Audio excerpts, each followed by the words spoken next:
How did you first find out about the legend of Frank Abagnale? You, actually. You, Dad. I learned it from watching you. You said, hey, man, let's go forge some checks. And I was like, sure, I'm not doing anything right now. All of a sudden, I show up in a pilot's outfit and also a surgeon's mask and also like a legal document. And then we went to Taco Cabana and forged a check for some nachos. It was a really weird afternoon. It was the best $3.29 I've ever forged.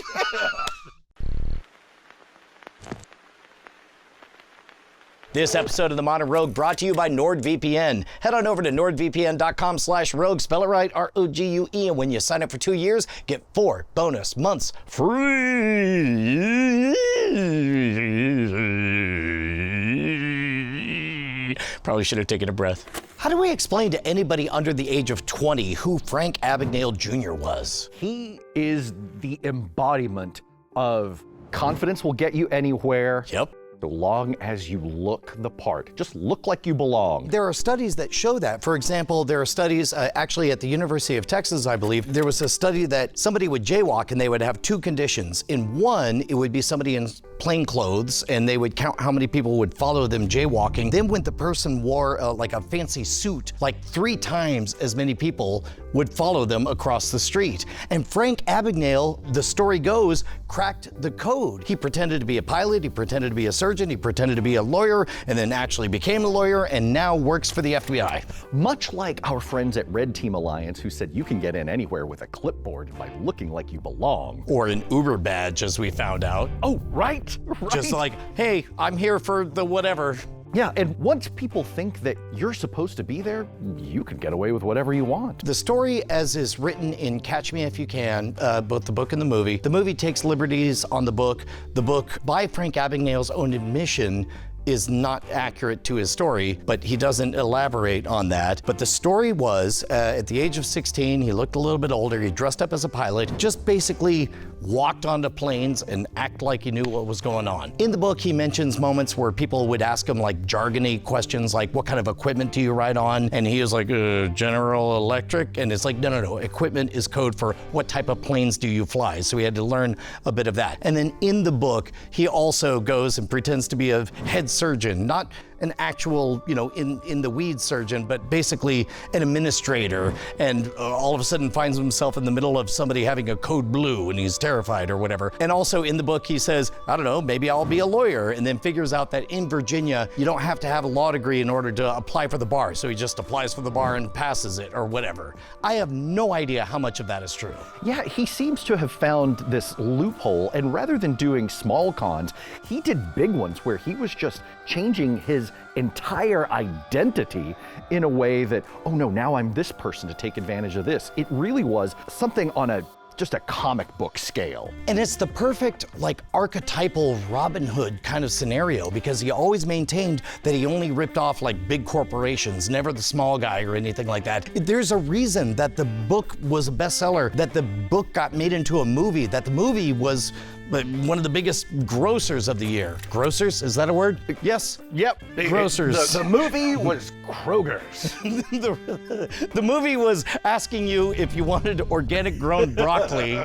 And on top of that, Frank Abagnale, the first time I ever saw him was in a show in England called Secret Cabaret. There were 2 seasons, one in the late 80s, one in the early 90s, but he would show up and tell these beautiful little vignettes. For example, he would talk about like he found a lady of the night, a sex worker. She wanted $1,000, let's say, or whatever. And he was like, well, all I have is this cashier's check for $3,000. And she's like, well, you can endorse that over to me and I'll give you $2,000 back. And she's like, pulls out cash or whatever. And as he finished the segment, he says, and that night we both got screwed.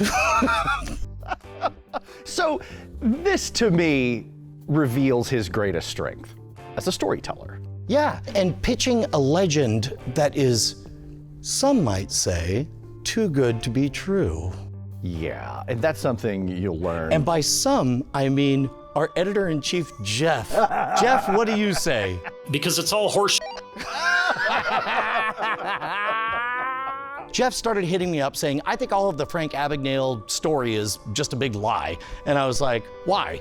And he's like, well, because why travel around the world lying, going in and out of jail, when it would be a shorter path to just lie about lying your way around the world? That happens with people creating these crazy stories for various reasons, usually for personal gain, but some of them are so outrageous and yet they persist for sometimes decades. You've got T.E. Lawrence, Lawrence of Arabia, which a lot of his stuff in his bio maybe wasn't true, and he may have a little sanded around the edges. Yeah, exactly, no pun intended. Jasper Maskelyne, the war wizard, a lot of that was supposedly Wait a minute, made up. The whole fake army thing? Yeah, a lot of that was apparently unverifiable, and that some of those things that he claims to have invented and turned the tide of the war, he tested in his lab, but they were never rolled out. There was a lot of stuff like that. George Santos in our Congress. A little bit. Yeah. Hacking the System was a real TV show. Whoa. We just used it to make people think, hey,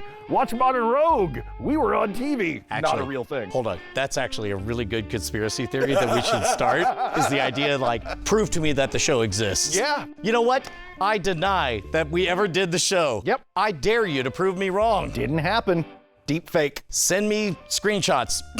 That's Ryan Rushwood and Mason Jerfy. I don't know who those people are. We all know that movies tend to be exaggerated versions of the truth, if there's any truth in there to begin with. But I read the book, Catch Me If You Can, in one sitting. It was one of the most phenomenal stories I'd ever read. I read it out loud to my friend while he was driving. We were doing a gig, 4 hours out, 4 hours back. The idea that all of that is a sham really upsets me. Is it better or worse? I don't know, to be honest, right? Because almost certainly there's a certain amount of pro wrestling to it, right? There's some amount of him selling the bit for many, many years, but let's look at the evidence. Jeff, what's the evidence? The evidence is sitting in front of you. Oh, okay. Okay. Let's play a game, Brian. Yep. You tell me what you know about some of these little Abagnale tales, Abig Tales. We're gonna portmanteau it. Woo! Everybody's pretending to be pilots, Abig Tales. Woo! Writing bad checks, making a lot of money, Abig Tales. Life is like a bunch of bull. It's Life is like a big scam. These are Abig Tales. Everybody is a ham in my Abig Tales. Danger. No, I got nothing. I was trying to. Abagnale. Woo! You gotta get to the best part. Abagnale. Woo! He was actually in a Swedish prison. All right, start from the beginning. Okay. All right. The story as I know it is that Frank Abagnale, at what, I believe the age of 16, put on a pilot's uniform and was able to fly around for free. Maybe. Yeah, that may have happened. He was convicted of petty crimes in New York in that time period. He was in the United States Navy and had multiple arrests in New York. There's no record of it. May have happened. Wait, no record of him ever being a pilot? No. Or faking being a pilot? The claim that I heard is like he passed over $1 million of checks, all on Pan Am's dime or somebody else, some other big corporation. So between the ages of 16 and 21, he was in jail a lot. And the time that he wasn't in jail amounts to about 14 months. Wait, what? So at 21 he becomes reformed, but between 16 and 21, He had about 14 months when he wasn't in jail. And during that time, he claims to have cashed how many checks? a lot, Like 17,000? a lot. So if he was cashing those checks when he wasn't in jail, that's about 14 months. 17,000 checks over 14 months, that's about 40 checks a day. That's a lot. He wasn't doing anything else. That was good math you just pretended to do. That was good math. I'm really good at math. Per the canonical timeline, from what age to what age was he being a pilot? In here, it says about 16 to 17 when he was a pilot. And then at 17, He did what? Became a doctor. Right, and the story in the book is that he was sort of a gregarious, sort of like just keep the team together kind of doctor or whatever. He does tell a flawed tale of a time when all of a sudden the reality of being a doctor hit him and he was like, oh, I'm definitely not a doctor and these are real human lives at risk, at which point he goes on to become a lawyer. Which, in the book, he says that he figures out that he could just pass the bar without ever taking a law degree. Is that one true? So the lawyer, he says, Baton Rouge Attorney General in Louisiana. At 19, I practiced law for about a year. It says here, he was in prison at that time. Great Meadow Correctional Institute in Comstock, New York. Paroled to his mom in New York, but re-offended immediately in Boston and was in jail in East Boston. He couldn't have been a lawyer or a doctor. He was in jail. One of his best stories is of him being in prison and he leans over and in the middle of the night asks a corrections officer to come over and says, hey, I'm here on the Federal Bureau of something or other. Here's a card. I'm pretending to be a prisoner in order to check out your conditions. Congratulations, you passed. Please let me out. And then they let him out. Is there any, I'm saying these words and I realize, of course, there's no evidence for it. Maybe that was the time when they said, here, we're gonna parole you to your mom, FBI guy. Oh no. So, pilot, doctor, lawyer, professor, these are the stories, right? The alternate one really just seems to be prison, prison, prison, prison, prison, jail, prison. Okay, what about the story where he collected all the money dressed as a security guard? We kind of covered that on Hacking the System. Yeah, I don't know that happened at all. His entire CV is just jail in Baton Rouge, jail in Boston, prison in Malmo, Sweden, prison in France, deported to USA, prison in Virginia, forgery, only 10 Pan Am checks. Forgery is part of the story, so it's okay. I want to hold on to the very most generous interpretation of these facts. Okay, he says that he was sentenced to 12 years in prison. Yes. Federal Correctional Institution in Petersburg, Virginia. Yes. That was true. He only spent 2 years, but that was true. That's part of the canonical story. That's part of the legend, right? One of the things, he claims he was only arrested once. Wait, in France, got double pneumonia, was barely alive, escaped through a toilet. Yeah. I'm saying these words and realizing that if your goal is to be world famous for being a liar who lied his way around the world, it's probably easier to lie about those things. Stolen car arrest, 1965. Check fraud arrest, 1965. Federal warrant for interstate transport of stolen vehicle, 1965. Larceny by forgery, 1967. Theft and forgery, 1969. So it apparently is totally not in doubt that he had a checkered past in his 16 to question mark. There's also no doubt that he definitely is working proactively to stop fraud, right? So the question is, where does that line end and how much of the before line is true? You know, the things that made the best-selling book and the top-selling movie. I think very little of it. We all embellish our resumes a little bit when we're trying to get a job. He just happened to have... Are you quoting George Santos? What was that? You can get away with it. You can just make a bunch of stuff up and serve in Congress. Here's the way I interpret everything that's come so far. It's pro wrestling, man. It's like make a tall tale, live it. But what it sounds like to me is at some point he genuinely did go super legit, but the baggage of all of his pro wrestling days is behind him. And of course, who would want to drag all that up and then say, by the way, totally tall tales? Is that better or worse?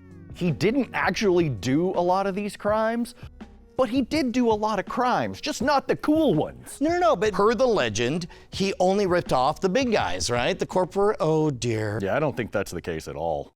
I think he ripped off anyone and everyone he could. Here's one. Arrested for theft. This is not far from where you grew up. Friendswood Kids Camp in Houston, Texas. I've been there. Wait, that's fine. Whatever. It's literally part of the. Oh God.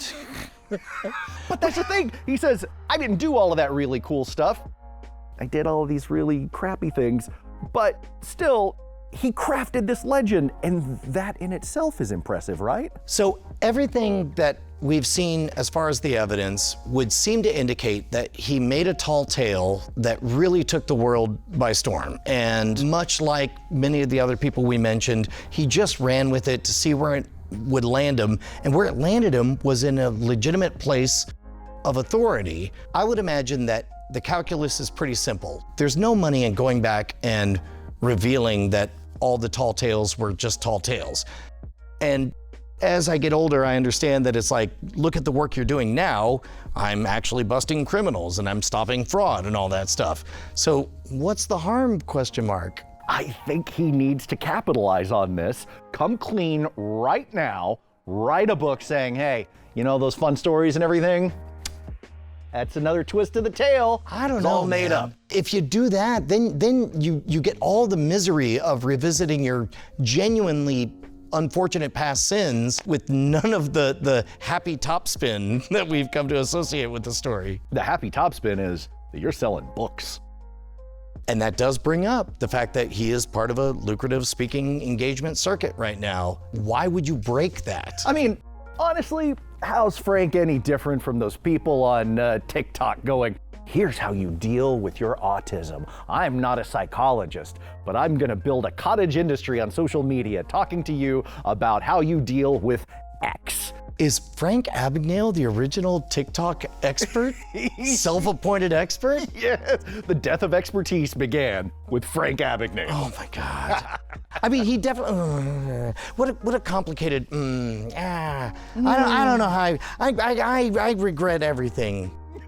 Just full stop. I regret everything that's ever happened anywhere. I don't know how to feel about any of this.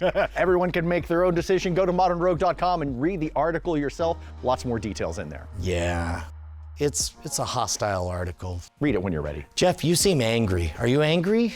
Again, dick. Truthfully, like pulling back the curtain, we do celebrate scoundrels here, but it's hard to celebrate a scoundrel who pretends to be righteous and actually screwed over the little guy. That's harder for me. Right. Yeah, if he was pulling something off against a major corporation or the government or some billionaire or whatever, that wasn't the case.